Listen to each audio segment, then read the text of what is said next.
All right, guys. The voice of Sabali, the World Cup Central, and it's 1v1 time. And I'm here with the Kaizer, TM.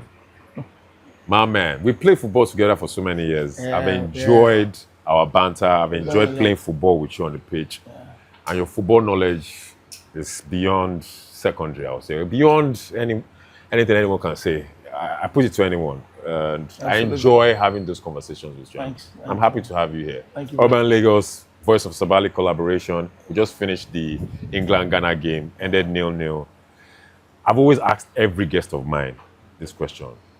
Yemisi, what made you fall in love with football? I think it's a bit of, it's got to do with a bit of, it's an hereditary thing. I put it this way. In my family, where I come from, we're sport oriented. Okay.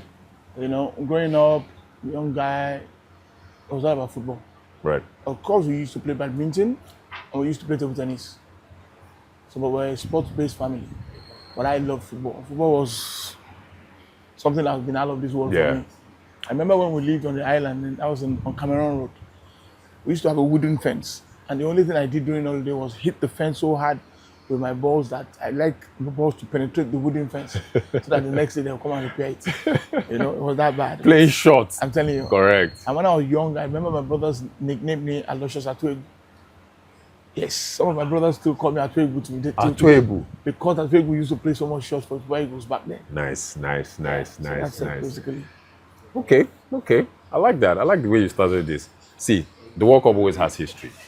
Carlos Queiroz, coach of Ghana national team, you know, he was just brought in, took over from Otto Addo. Everybody thought, last minute, just like how Nigeria did with Bora Milutinovic and the likes. Yeah. But Carlos Queiroz has major history with the World Cup. He's the second coach, Kaizer, to have gone 5 consecutive World Cups. From 2010 with Portugal, Iran, 3 times in a row, 2014, 2018, and 2022, and now with Ghana. Bora Milutinovic is the second coach that has gone to 5 consecutive, and who was former Super Eagles coach as well. You know, so I think he's done a really good job in terms of this short-term space with Ghana. What did you make of this game? Okay, I tell you one thing. I'm not surprised that. All right, although in a way, sentimentally, not because I'm supporting England or I have nothing for them in terms of positives, but I just felt England was going to win and sneak it through. But the only thing that made me believe that anything could happen in terms of Ghana not losing is because of Carlos Queiroz. Yeah. One thing people don't even like my experience per se. Carlos Queiroz has a hallmark. Something very unique about him. When it comes to defending, it sets his team up very well. Don't forget that there was a time at Manchester United. Assistant manager with Ferguson. And that particular year we won the league, Fergie conceded the touchline to Carlos Queiroz. And that same season, there was a period of 13 games that we didn't concede a goal in 9 games. Wow. Good memory, Yemisi. Yeah, in about 9 games, about 11 games, and it was Carlos Queiroz. Every time we were leading 1-0, it comes from the stands by the touchline. Yeah, tells I remember the players those what to do. Yeah. And then we got the win, and then we won the league. Also, last World Cup, of all the teams that qualified for the World Cup, when the number of teams at the World Cup was still 32, we had Iran came to the World Cup with the best defensive record. I didn't even know that. Yeah. Nice. I think the World Cup with the best defensive record. So it's the same Carlos Queiroz. That's his asset. So from the low block, keep it tight. Yeah. You know, even the last game, I think Ghana lost their first game. No, they won their first game against Panama. Okay, yes, they won their first game 1-0. You know, and there was the injury same thing. time. It was the same thing that they kept it tight. Yeah.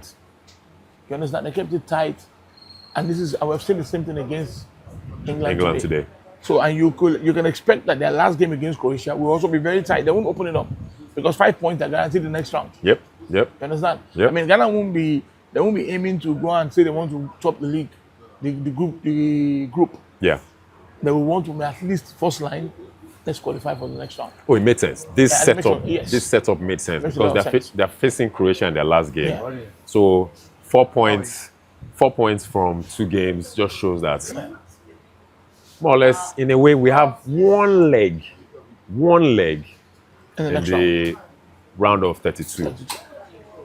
Yemisi, this World Cup has started explosive. Let's look at it. Just match day 2, and we already have a player that scored 5 goals already.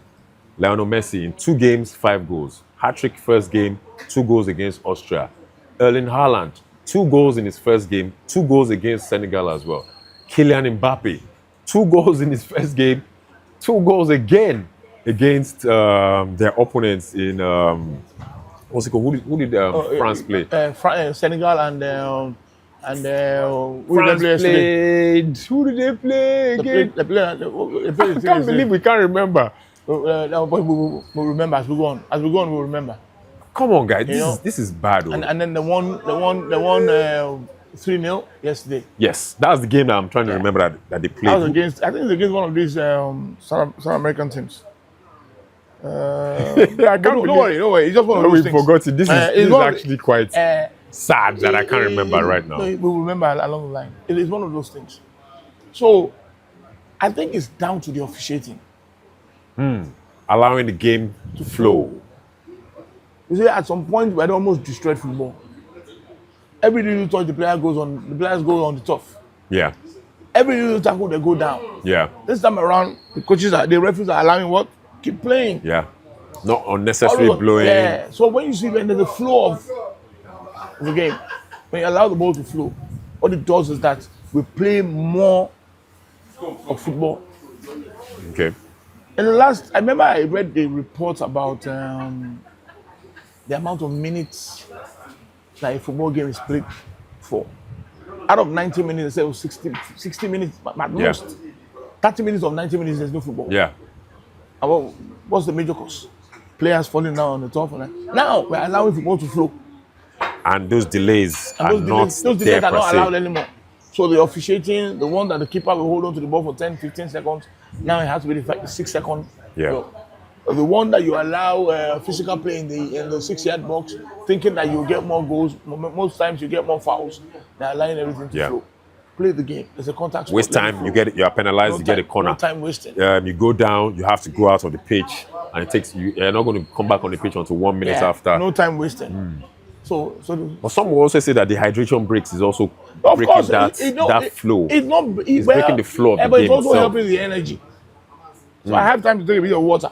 I remember when I used to play football, when I was really very active in football, I used to keep a bottle of water by the post or by the pitch. Yeah. So while the game was even going on, I would take water. Every time I took water, the next 5 minutes, I've got a bit of strength in me. Nice. You understand? So it also helps, and has helped in this tournament. Yeah. So the thing about it is that officiating is the number one. And I keep telling you, I still told you when we were watching the game. Right. And it's a contact sport. Keep playing. Last one, Yemisi. I remember we spoke about this off air. Benjamin Asare is the goalkeeper of this current Black Stars team. Outstanding saves against England.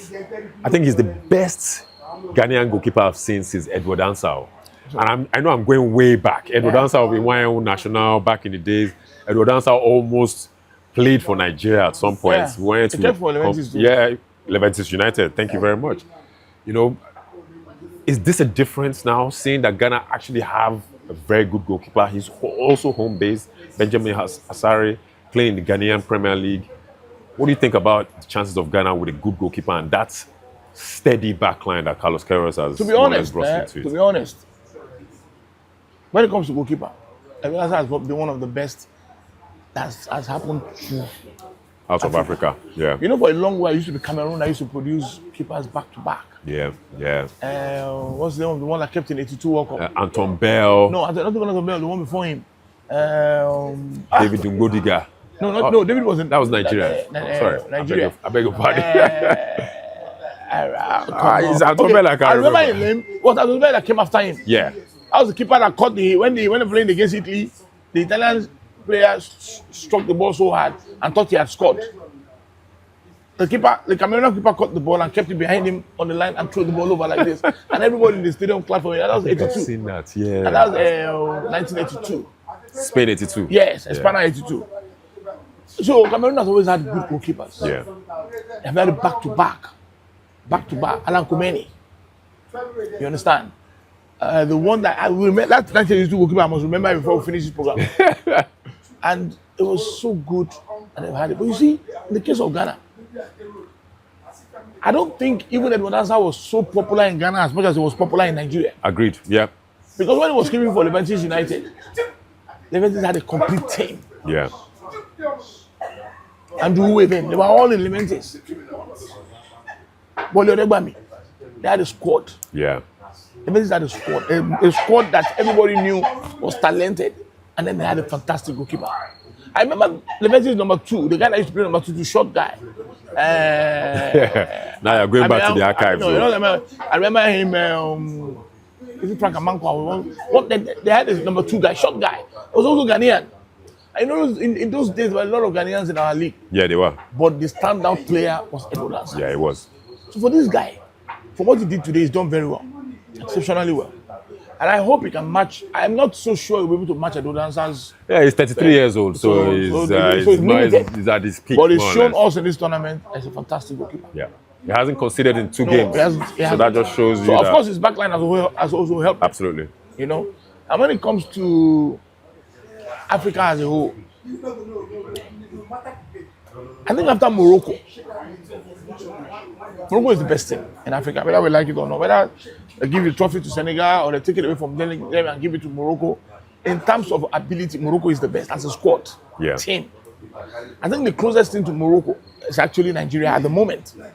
The reason why we're not at the World Cup is because of the first 4 games that we played. Absolutely. Under Finidi George and what's his name? The Portuguese coach that we had. But that wasn't even Peseiro. Peseiro wasn't even. Peseiro took charge of 2 games. Yes, and then we drew 2. And we drew 2, and then we lost one under Finidi and drew another one. So we had only 3 points in 12.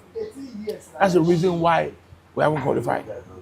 If it was Eric Chelle that started the qualifiers for Nigeria, will be at the World Cup. For sure. Because for now we're actually doing very well. And when it comes to technicality, after Morocco, we're next. The one gap that Africa has always had is that technical ability. Yeah. We have speed, we have strength, we have skill, but we haven't got enough technical ability. That know-how, that technical know-how. You're right. That extra bit. Yeah. And it's the extra bit that makes the South Americans, the Europeans excel have an edge over us. Yeah. So when it comes to crunch time, the Europeans will take it. Us South Americans will take it. We will play so much. We played so well. Look at Cote d'Ivoire against Germany. They played so well. Yeah. But we all knew that once Germany had one chance, it slept off. It was such a painful game. Yeah. There's no way you can consider for 90 minutes. Well, Yemisi, really enjoyed it. It's a shame that we can't even remember who France played. And I want you to check. Please check. Let me check it. I just keep my mind. Let us keep it. That was keep it civil and organic. Absolutely. We can actually forget, but we they played Iraq. Yes. Iraq. I'm sorry, my Iraqi friends and brothers and sisters, that we forgot. But yes, you lost 3-0. I've got the Kaizer Yemisi here with me, the voice of Sabali, here at Urban Lagos. 1v1 is peace and love. Salutary as always.